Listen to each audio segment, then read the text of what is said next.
Go ahead and turn with me, please, to 1 Samuel 1:1. 1 Samuel 1:1. And we're gonna take. I don't know how long this series will be, but we're going to take some time to look at a handful of different prayers in the Bible, and just see what we can bring away from studying some of those. So we're going to start off tonight with Hannah's two prayers. So we're going to call this a tale of two prayers, because she has two prayers here, and they're quite different. And I want us to look at some lessons we can draw from them. We're going to focus on the first one, but we'll try to cover both of these.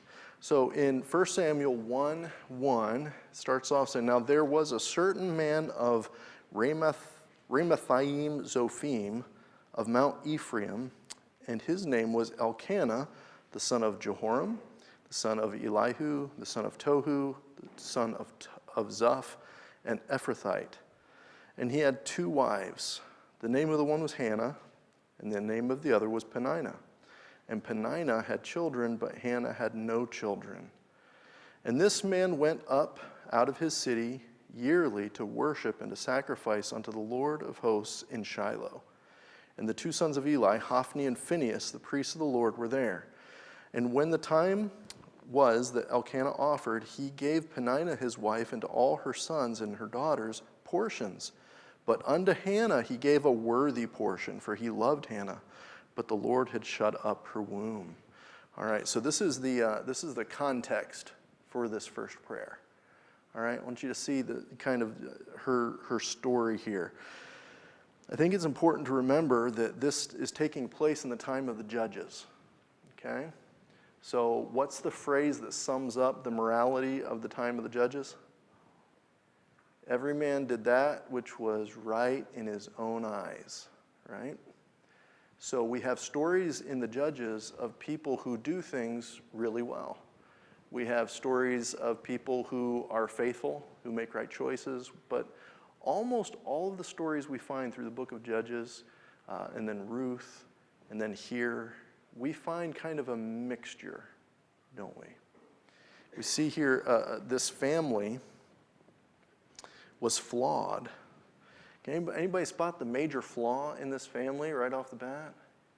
Yeah, Elkanah had two wives. That's a problem. All right. And yet, we see that he was faithful. The family was a faithful family. They went, it says in verse 3, he went up yearly to worship and to sacrifice unto the Lord of hosts at Shiloh.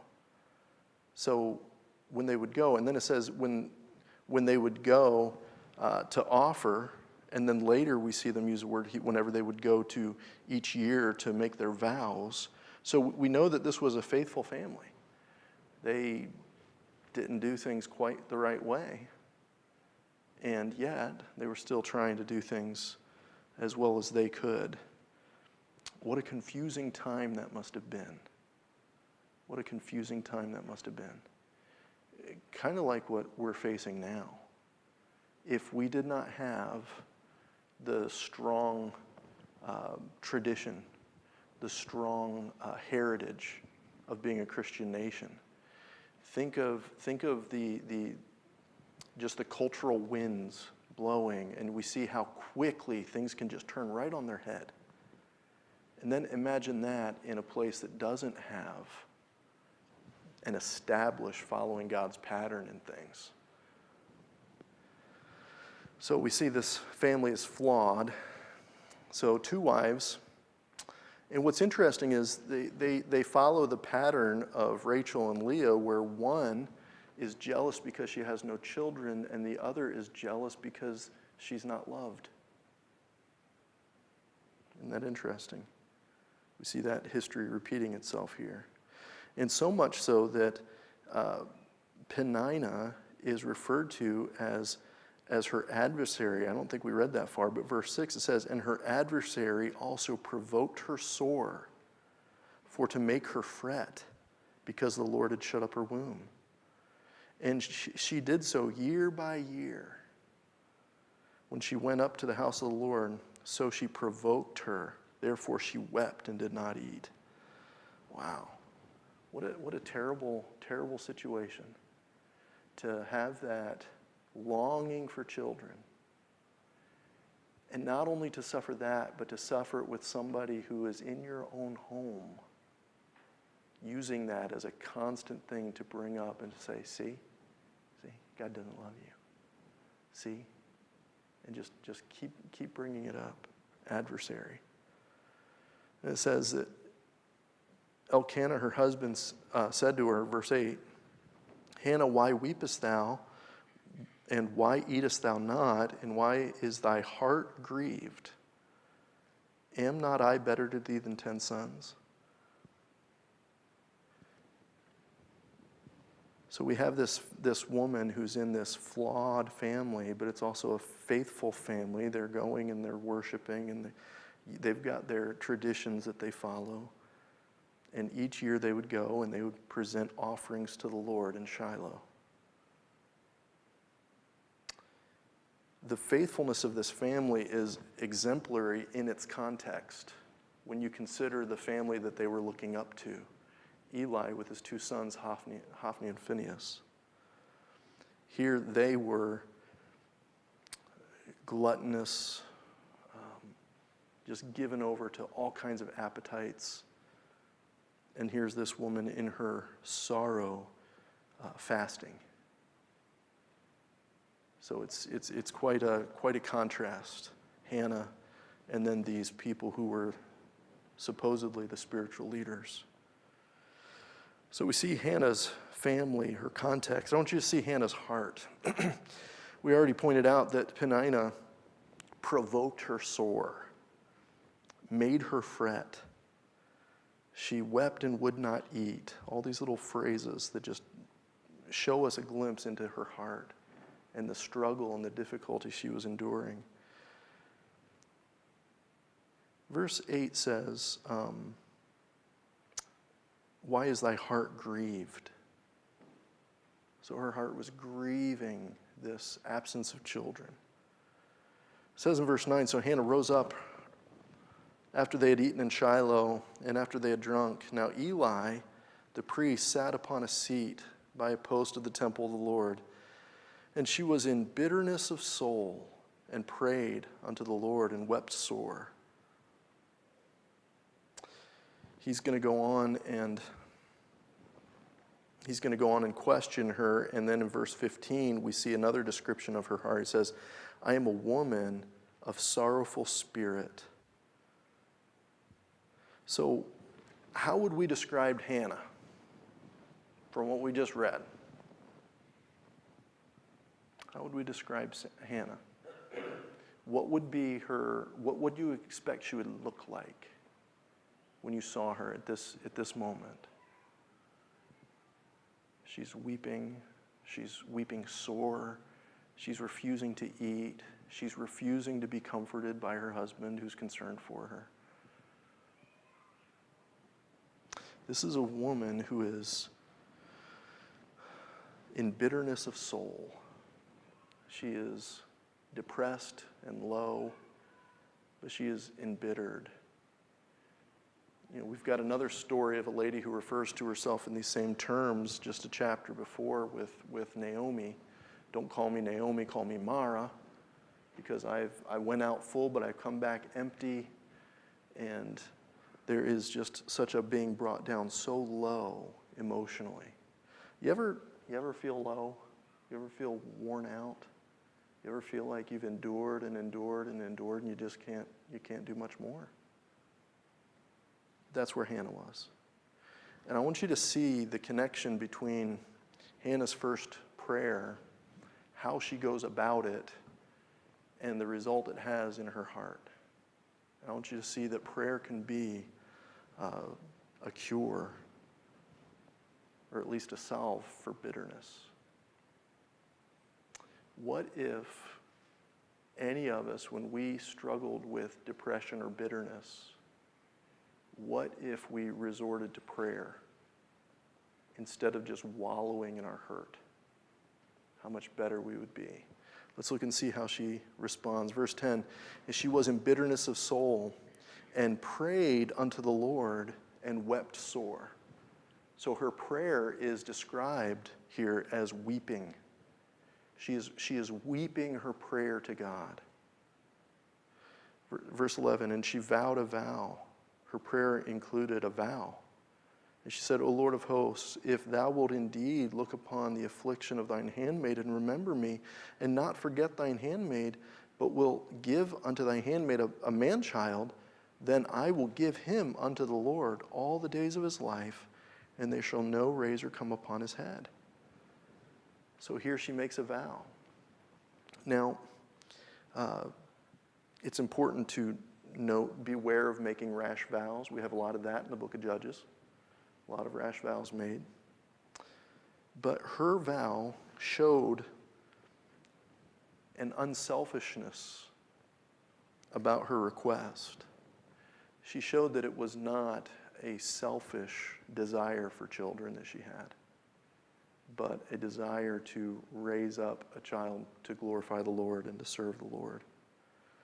And vows made by ladies had to be approved by their husbands. The husband had the opportunity to cancel out a vow that a woman made. Now, you might not like the sound of that. That doesn't sound right to our modern ears. But had Elkanah chosen, he could have said, no, Samuel, stand right here. But he didn't.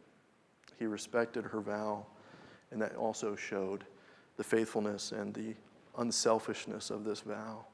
So it was included a vow. And then see what it says here. Let's look at more of these descriptions of this. And it came to pass as she continued praying, so this wasn't just a quick 2-minute prayer. As she continued praying, remember her praying here, she is just pouring out her heart to God. Her praying before the Lord, that Eli marked her mouth. Now Hannah spake in her heart, only her lips moved, but her voice was not heard. Therefore Eli thought she had been drunken. Apparently it was more common on the steps of the tabernacle to see a woman who was drunk in a stupor than it was to see a woman who was pouring out her heart in bitterness, in pouring out the bitterness of her heart in prayer to the Lord and weeping before the Lord. Wow. What a terrible, terrible context this godly woman came up through. Verse 14, and Eli said unto her, how long will you be drunken? Put away your wine from you. And Hannah answered and said, no, my Lord, I am a woman of sorrowful spirit. I have drunk neither wine nor strong drink, but have poured out my soul before the Lord. Count not thy handmaiden for a daughter of Belial, for out of the abundance of my complaint and grief have I spoken hitherto. She is speaking to God out of the abundance, out of the overflow of her complaint and her grief. All right. Is this an analytical prayer she's praying? Or would we say it might be a tad emotional? Yes. Here's the thing. When your emotions are going crazy and they are just filling up your tank beyond what you can bear, there is a remedy for that. When you are in bitterness of spirit, when you are grieving, when you are sorrowing, when you are weeping, the best thing you can do in those moments is to turn all of that emotion into prayer and give it to the Lord. You want to know why you have trouble forgiving your adversary? It's because they provoke you sore and cause you to fret, and you just hold on to it. What should you do? You should pour that out of your heart to the Lord in prayer. Just giving it over to the Lord. Just emptying yourself of all that emotion by pouring it out to the Lord. And that's what Hannah does here. Then Eli answers and said, verse 17, go in peace, and the God of Israel grant thee thy petition that thou shalt ask of him. So here, she gets this encouragement that God's going to answer my prayer.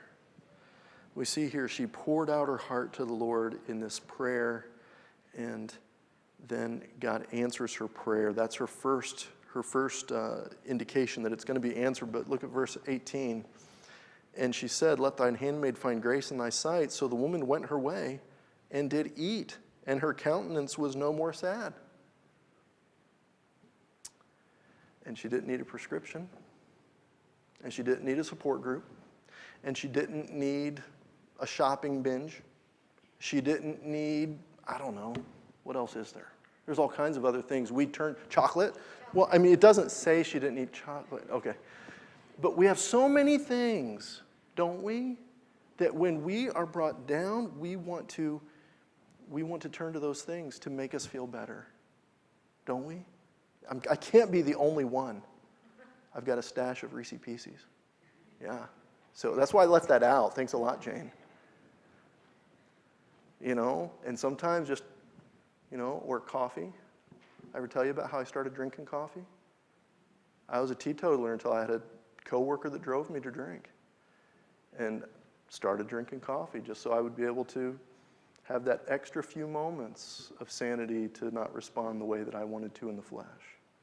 But you know what, folks? We turn to so many things, don't we? Where in our list of things that we turn to when our heart is brought low, when we're grieving, when we're sorrowful, when we're bitter,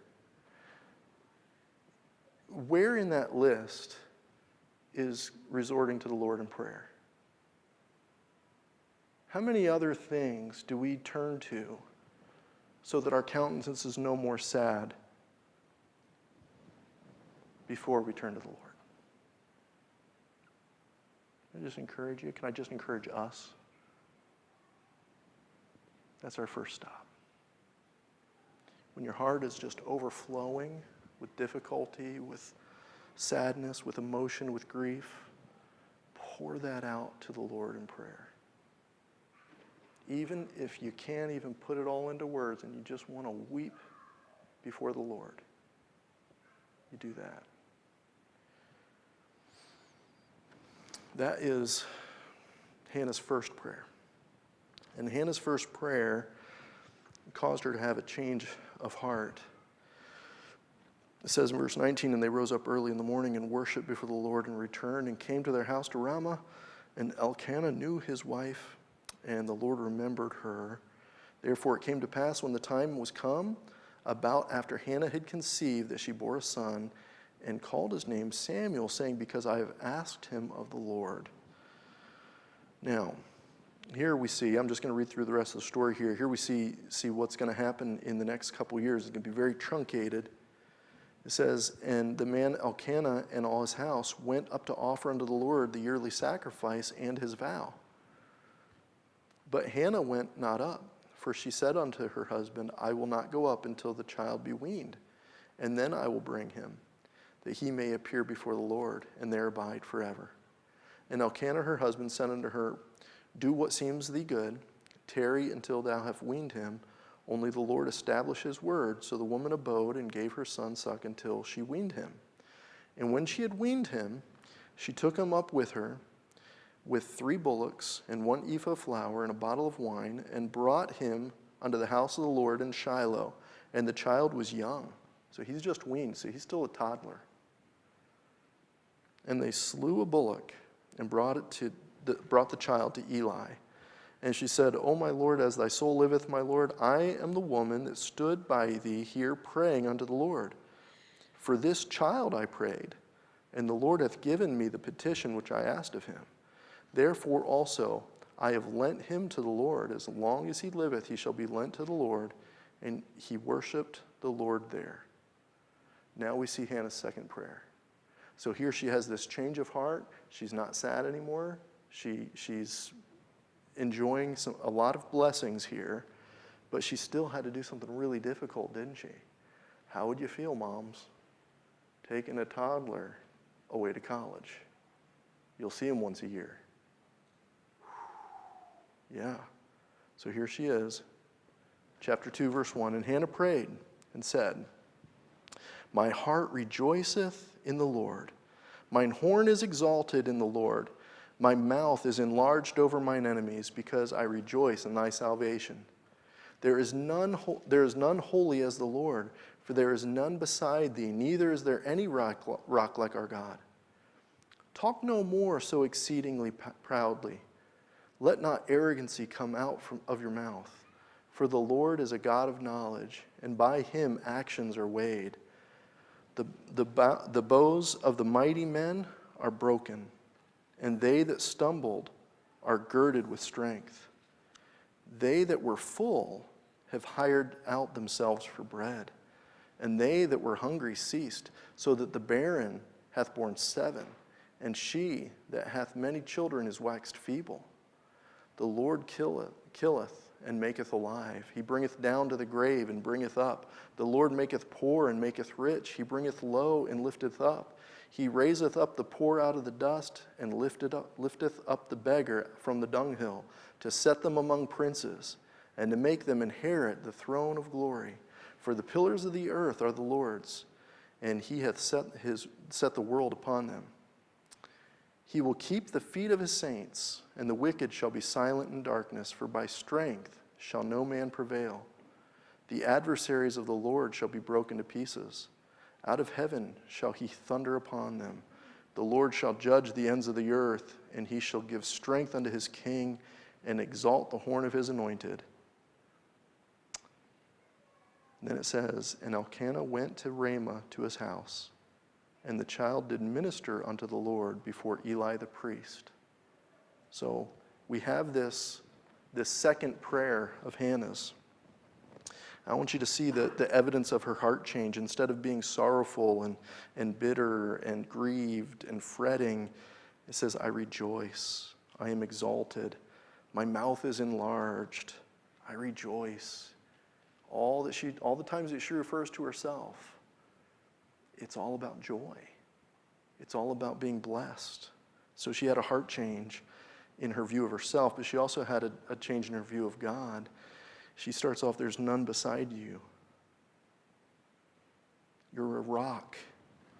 You're our God. You're a God of knowledge. He knows. But I think the thing that stands out to me most here is I think of that poor lady and her year after year battle with her adversary, Peninnah. And year after year after year being on the bottom. And I don't know if anything happened to Peninnah, but it seemed like there's some kind of reversal. But look what it says. God is the God of reversals. They that were full have hired out themselves for bread, and they that are hungry ceased. So the barren hath borne 7, and she that hath many children is waxed feeble. Here we see the one who is proud and has everything is brought down low, while the one who is low and humbled herself is brought up. And we see this said in a lot of different ways. But God is the God of reversals. When we humble ourselves before him, he is pleased to exalt us. So be careful that when you are Hannah, when you are in a place where you're low, be careful to make sure that your heart responds by directing all that emotion and all that difficulty back to the Lord in prayer and faith and humility, and he will lift you up. If you are blessed, if you are the one who has while those around you don't, be sure to humble yourself so that you're not part of a reversal. The haughty are brought low while the humble are lifted up. So our 2 prayers of Hannah. Hannah's heart was bitter, but she poured out her heart to the Lord in prayer, and the Lord healed her heart. And then we see that prayer from the heart can cure the heart of its bitterness. Then also, when we are exalted, we ought to respond in praise. We ought to respond in praise. So those are the 2 prayers of Hannah.